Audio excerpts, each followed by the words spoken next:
Hey everybody, Mr. Calbeck here. We've got another relatively short lesson for you today. It's about other kinds of angles in circles.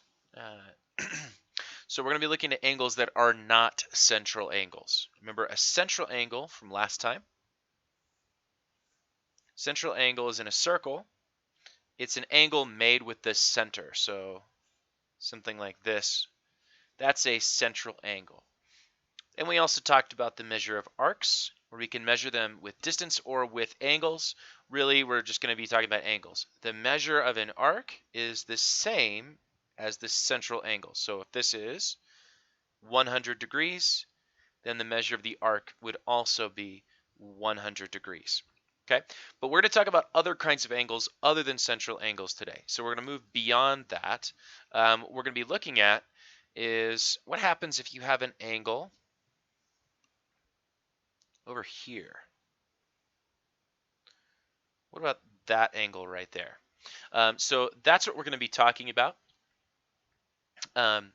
today. And what this is called, if you want to title your notes again today, this is called an inscribed angle.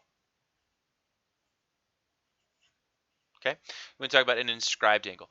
In inscribed, you can think about this: the circle or the angle is inside. So inscribed, you can think of as inside. Okay, so that's how it works. A inscribed means it's inside the circle, and the vertex is on the outside of the circle, around the edge. Okay, so very simply put, there's really only one theorem we're going to be talking about today. And there's some corollaries and things that apply to it, but really if you understand this one small idea, everything else spawns off of the edge of it. So here is the theorem. If you have an angle out here, use a different color here. So if I've got an angle, it doesn't matter what it is, I can call it x. Angle x is always going to be half the measure of the arc. Okay, so if I give some angles here, let's say this is AB.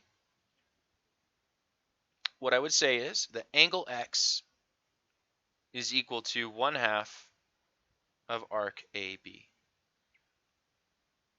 Okay, and that's it. Everything else we're going to be talking about today is this idea applied. And so if you are able to internalize this idea right here, that's really it. We can make things complicated, as you know, in mathematics, but try to think about boiling it down. Just like when we talk about volume in last chapter. Volume is always the same thing. It's the area of the base times the height. We can modify it a little bit, we can change it, we can tweak it, but it always boils down to that. Just like surface area, base times height. Okay, you can get complicated, but at the end of the day, that's how simple it is. And at the end of the day, this is what we're talking about today. That the angle, whatever this is always half the measure here. So we can use maybe an example here. Let's say that AB, the angle A, or the arc measure AB, so I could say that the measure of arc AB equals 120 degrees. Okay, remember when we're talking about the angles of an arc, we use the little m. We're talking about how long it is, we don't have the m. Okay, m stands for measure. So I should probably put an m in here too. So if I want to find the measure of angle AB, and I know that it's 100, and I want to find angle x, it means angle x is going to equal half of this, or 60 degrees. And you could just kind of do the visual check on this as well. Like this looks like maybe it's about 120, maybe a little bit more, but something like that. And it's clear that angle x is less than 90, but it's not small. Okay, so 60 degrees is a good estimate here. But so if I did know that it was exactly 120 degrees, x would be half that. Now we could go the opposite as well. We can look at the angle and find the arc measure. So for example, if I had an angle here, and I knew that this angle was 105 degrees, And here's my arc AB again. Remember, with a major arc, we learned last time, a major arc is bigger than 180 degrees. You would need a third point in here. Maybe we'll call it C or something. If I want to find the measure of this whole angle, if I want to refer to that arc, I need to refer to it with 3 points. So if I want to find the measure of arc ACB, it's going to be, instead of half, because we're talking about the measure of the arc, it's going to be double this. So double 105 would be 210. Okay, and that's all this is. It's a pretty simple idea, and it doesn't get any more complicated than that.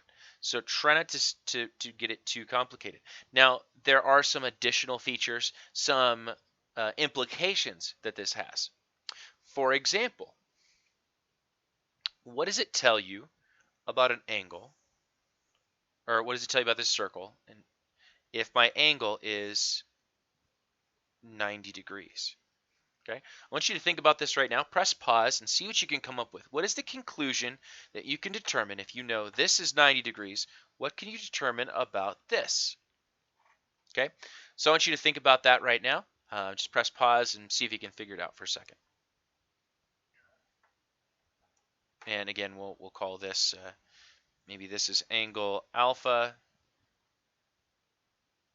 and we'll call this X, Y, Z. Okay, what can you determine about arc measure X, Y, Z?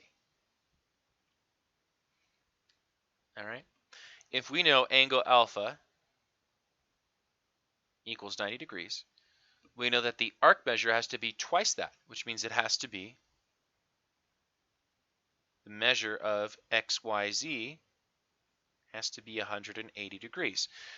So it's a hemisphere, or half the circle. The other thing that you can determine from this is you can actually make a triangle out of it. Since this is half a circle here, I know that this line segment XZ has to be a diameter. Okay, a diameter, remember, goes right through the center, call this circle C. So that means that XZ is a diameter. All right, and that's actually another theorem.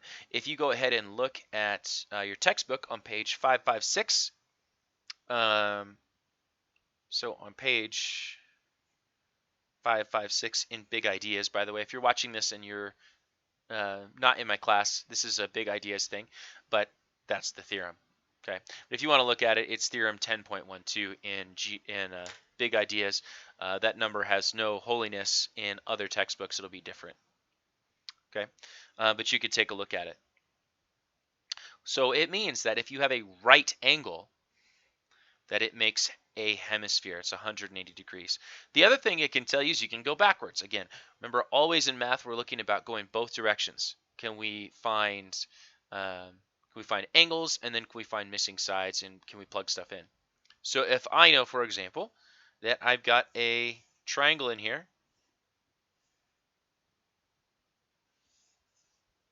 that has a diameter on it, that means it has to be a right triangle. Okay, so you can go both directions with this theorem. All right, there's another thing that we can do with this. And again, all of these apply to that same original theorem that I talked about, where that the angle is half of the arc measure. But if I inscribe a quadrilateral, remember quadrilateral is a four-sided shape. So quadrilateral, I can inscribe it, means that it's inside. Remember, inscribed.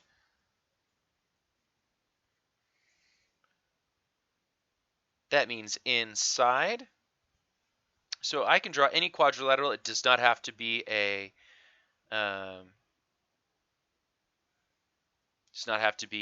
parallelogram or any other special kind.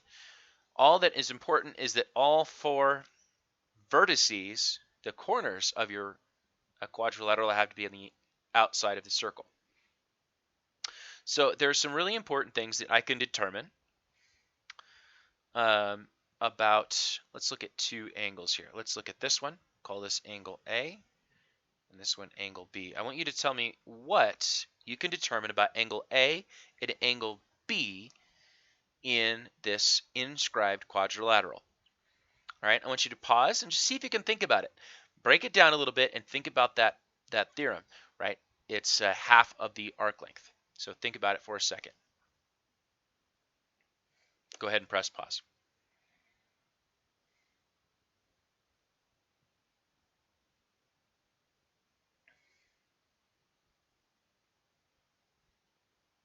All right, see what you came up with. Let's think about this. Angle A is going to represent this arc measure right here. Okay. And let me get a different color. Not sure where my other pen went. The other angle is going to, so this is angle A's arc, right? See how it goes all the way around there? Angle B is right here. What do you notice about the arcs of these two angles? They make the entire circle, right? They make the entire circle. So if I add up this green arc and this purple arc right here, I've got 360 degrees of arc. But if I know that the angle measures are always half of the arc, that means I could add them up. So let's think about this for a second. I know angle A plus angle B is going to be equal to 180 degrees, right? And here's how I know that. I know that the opposite angle, or rather the arc measure, so the arc here and this arc, they add up to be 360 degrees. So let's put some labels in here. It's W, X, Y, and Z. So I know that W, X, Y, so the measure of W, X, Y plus the measure of W, Y,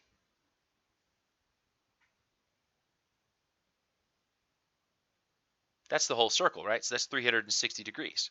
But I also know that the angles that correspond to these, right? So angle A corresponds to this green one. So that's angle A. And angle B is this one over here. So that's really B. That's always half of the angle. So it would be 360 divided by 2. So I know that these add up to be 180. Or in short, I know that A and B are, what's the word for things that add up to be 180? I hope you're shouting it at your screen right now because you're not texting and not listening to music, of course. A and B are supplementary. Okay, so what we have here, the basic rule of all of this is saying that opposite angles in an inscribed quadrilateral are supplementary. Okay, if you have opposite angles in a quadrilateral, they have to add up to 180.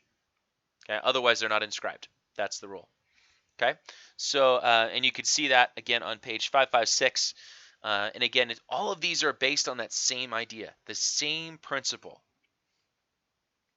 Okay, based on the same principle that the angle is half of the arc. Everything that I'm teaching you today is based on that. So if you're getting tripped up, that's because you're not really thinking about what that means. Okay, so there's a couple of other small things that we can determine from this. For example, what happens if I have two inscribed angles in a circle? Let's look at one right here. So here's an inscribed angle. Let's call that alpha.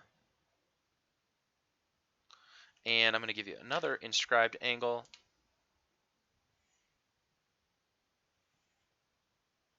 Call it beta. Okay? I want you to think about what you can see here. All I'm telling you about this is that these have the same points that they attach to. Okay? A different vertex for each angle, but they have the same arc. Press pause and see what you can determine about alpha and beta.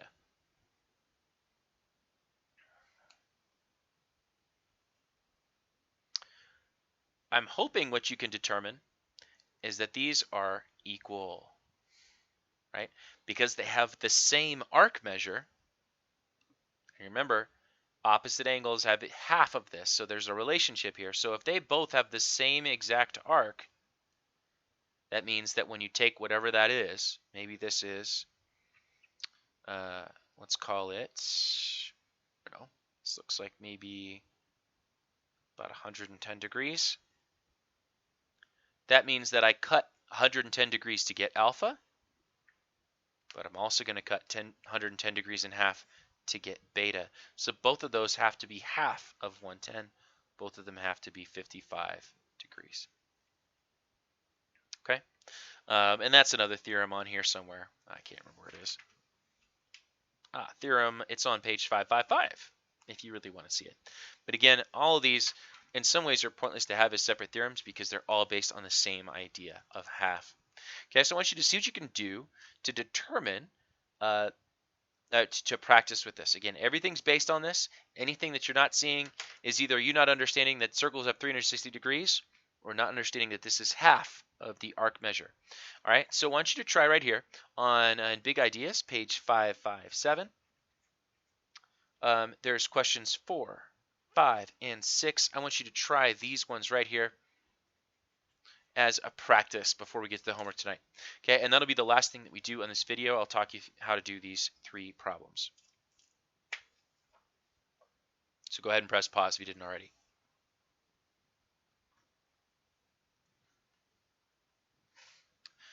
All right, we're back on here. Hopefully you guys tried all of these ones. I've drawn them here to walk you through them if you wanted to see how you did here. We were supposed to find the value of each variable in this. So on question 4, they gave us x and y, and we had to figure out what to do with this. So it's a little tricky, but we can actually start to work through this here. Okay, there's a couple of things that are some tricks. First of all, just like any angle puzzle, and this is what I've taught you guys all year.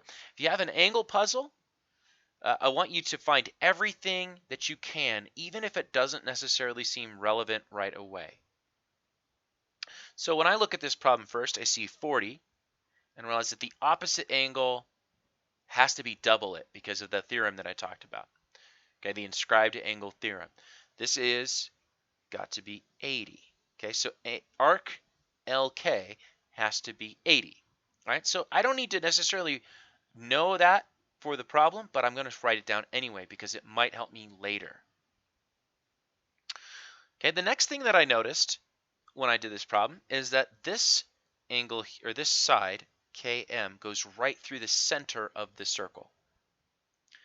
Now, if it goes through the center of the circle, that means this is half a circle or 180 degrees. So I'm going to write that down. Okay, but now I see actually one of my answers already because I see that X is an inscribed angle that meets up with half of this. So that means X has to be half of 180. So I know that X right now has to be a 90-degree angle. Okay, now that leaves Y. Y is going to be half of whatever this arc measure is. But I've got 3 sections here. I have 80 and 180. So that means that this has to add with these two to make up 360. So I can just subtract. Okay, I know that arc LM, okay, that's just got to be 360 minus the other two. Minus 180 minus 80. All right, and you can put that in your calculators. You can figure out what it is. Ends up being 100 degrees. Okay, because this is essentially when you add all these up, that's 100 degrees left, which means that Y has to be half of that or 50. Okay, there's actually another way you could do that one. You could look at this and see that this is a triangle. And a triangle always is going to add up to 180 degrees as well. So in a triangle here, I've got 90 and 40 already, 2 angles covered. That means that this angle Y has to make the triangle add up to 180. So it's another way of doing the same problem. Okay. Let's take a look at number 5. We had to find X and Y again. Same type of problem. And I'm just going to write down everything that I can, and we'll see what we can figure out here. Okay. First thing that I recognize, I know that this angle here, or this arc measure, has got to be twice 82. which is 164. So I'm going to write that down. And if you have different colors, it can really help with diagrams as well, by the way, not just for videos. 62 is arc BD. So 62, I just double that to find this arc, which is pretty cool. That's going to be 122. And I could find this one if I wanted to, this last little arc. And I'm just going to do that just to see if it helps, right? So I've got 164 plus 122. That's going to give me 286. If I subtract from 360, I get 74 degrees for this last one. All right, great. So how does that help me? And in this one, it doesn't. We have to remember one other theorem, okay? Remember we talked about this. We talked about the doubling, but we also know that opposite angles in an inscribed quadrilateral have to be congruent, okay? They have to be supplementary. Sorry, not congruent. Because they make up the whole circle. So that means that y plus 62 has to be 180. So I can do a little bit of math there, and you can type it in your calculator. 180 minus 62, that's 118. So I know that y has to be 118. I'll just write that down here for you. And x is also going to be supplementary with 82, which means that it has to be 98 degrees. All right, and that's what we're looking at here. Another application of that doubling formula we talked about earlier. Let's look at this last one here. I did change the letters just a little bit to make it more interesting for me. You can maybe see what it spells. No big deal. So let's see what we can come up with here. We have another inscribed quadrilateral, which means that the two angles are going to be supplementary. So let's look at this here. I know that these two are supplementary. That means they add to be 180. So let's just see if I can solve this. I don't have any angles in this one. So 8x plus 10x has to give me 180 degrees. Oh, wow. That's an 8th grade math problem. 8x and 10x, that's 18x equals 180. All I have to do is divide by 18, and I am all done here. Divide by 18 to cancel that out. 180 divided by 18, x equals 10. Fantastic. All right, here. Wait, did I mess this up? Oh, I wrote the problem down wrong. Sorry, if you were copying the problem down wrong, you'll probably get the wrong answer. I just noticed something on number 5. This was supposed to be 68, which means that this should be 112. I apologize there. I just didn't copy the problem down wrong. If it were 62, it would be 118, but this is 112. Okay, let's go back here. So we know x is 10, and we do the same thing with these two. We know these two have to be supplementary, which means they add to be 180. So I'm just going to go ahead and do that same kind of problem. I'll put it over here so we can try it. I know that c plus 2c minus 6 equals 180. I'm just going to go ahead and add all this up and divide. That's going to give me 3c minus 6 equals 180, and we have another 8th grade math problem. You guys can totally do this one. All right, we're going to add 6 to both sides. So we have 3c equals 186. And 186, we divide that by 3.